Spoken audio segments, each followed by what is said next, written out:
तिकडे नाशिकचा भोंदूबाबा अशोक खरातची 22 मे पर्यंत न्यायालयीन कोठडीत रवानगी करण्यात आली। तर आज इकडं एसआयटी चौकशीसाठी पुण्याहून नाशिकला गेलेल्या राज्य महिला आयोगाच्या माजी अध्यक्षा रुपाली चाकणकरांची तब्बल 5.5 तास चौकशी झाली। समोर आलेल्या माहितीनुसार एसआयटी कडून चाकणकरांवर विविध प्रश्नांची सरबत्ती करण्यात आली। 12 वाजल्यापासून 5:30 वाजेपर्यंत चाललेल्या या चौकशी दरम्यान चाकणकरांना कोणकोणते विचारले गेले प्रश्न आणि त्या प्रश्नांची चाकणकरांनी दिली का उत्तर पाहूयात यावरचा हा स्पेशल रिपोर्ट। आधी खरातच्या दरबारात, आता चौकशीच्या फेऱ्यात चाकणकरांची एसआयटी कडून 5.5 तास चौकशी। चौकशीत काय घडलं?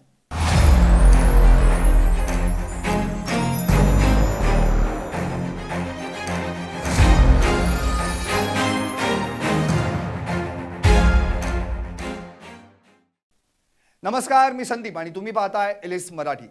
नाशिकचा भोंदूबाबा अशोक खरात प्रकरणी आज पुण्याहून नाशिकला एसआयटी चौकशीसाठी गेलेल्या रुपाली चाकणकरांची तब्बल 5.5 तास चौकशी करण्यात आली। या 5.5 तासांमध्ये एसआयटी कडून त्यांच्यावर विविध प्रश्नांचा भडीमार करण्यात आला। दुपारी 12 वाजल्यापासून सुरू झालेली ही चौकशी तब्बल 5:30 वाजता संपली। या चौकशी दरम्यान रुपाली चाकणकरांना एसआयटी कडून कोणकोणते प्रश्न विचारण्यात आले पाहूयात ग्राफिक्सच्या माध्यमातून। अशोक खरात सोबत केव्हापासून संबंध होते? अशोक खरात सोबत काढलेले फोटो व्हिडिओ केव्हाचे आणि कोणत्या कार्यक्रमातील आहेत? श्री शिवनिका संस्थांवर असताना या सगळ्या प्रकरणाची माहिती होती का? अशोक खरात सोबत ज्या पूजाविधी केल्या त्या नेमक्या कोणत्या होत्या? पूजाविधीच्या माध्यमातून खरात सोबत काही आर्थिक संबंध जोडले होते का? श्री शिवनिका संस्थांच्या बैठकांमधून कोणते कामकाज सुरू होते? इतर राजकीय मंडळी जी मंदिरात येत होती ती नेमकी कुणाच्या सांगण्यावरून येत होती? खरात संबंधित आर्थिक व्यवहार कोणकोणत्या बँक अकाउंटमधून झाले या संदर्भात चौकशी सुरू असून एसआयटी पथक प्रमुख तेजस्वी सातपुते यांनी याबाबत रुपाली चाकणकरांची चौकशी केल्याचं समजतंय। रुपाली चाकणकर पुण्याहून नाशिकला रवाना होताना त्यांनी वाटेत गाडी बदलली, तसेच पुण्याहून नाशिकला निघताना त्यांनी 3 ते 4 वेळा गाडी थांबवली असल्याची माहिती आहे। नाशिकच्या गुन्हे अन्वेषण प्रशिक्षण महाविद्यालयात रुपाली चाकणकरांची चौकशी झाली। रुपाली चाकणकर यांच्यासोबत महिला वकील देखील होत्या। चाकणकरांनी महिला आयोगाच्या अध्यक्षपदावर असताना पदाचा गैरवापर केल्याचा त्यांच्यावर ठपका आहे। अशोक खरातनं स्थापन केलेल्या श्री शिवनिका संस्थांच्या विश्वस्त मंडळावर त्या सलग 2 वेळा सदस्य राहिल्या आहेत।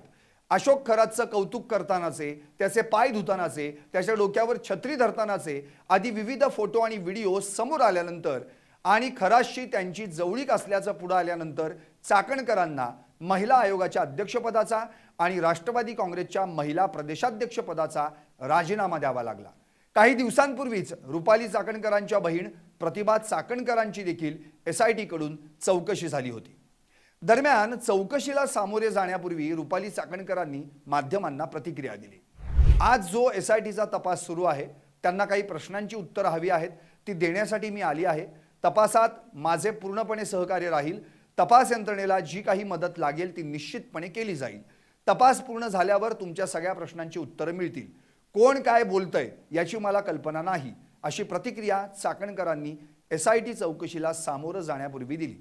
समता पतसंस्था आणि जगदंबा पतसंस्थेत असलेल्या अशोक खरातच्या बँक खात्यांशी चाकणकरांचा संबंध काय याबाबत विचारला असता यात जी खाती होती ती सर्व बनावट खाती आहेत, त्याचा अहवाल समोर येईल असंही चाकणकर म्हणाल्या।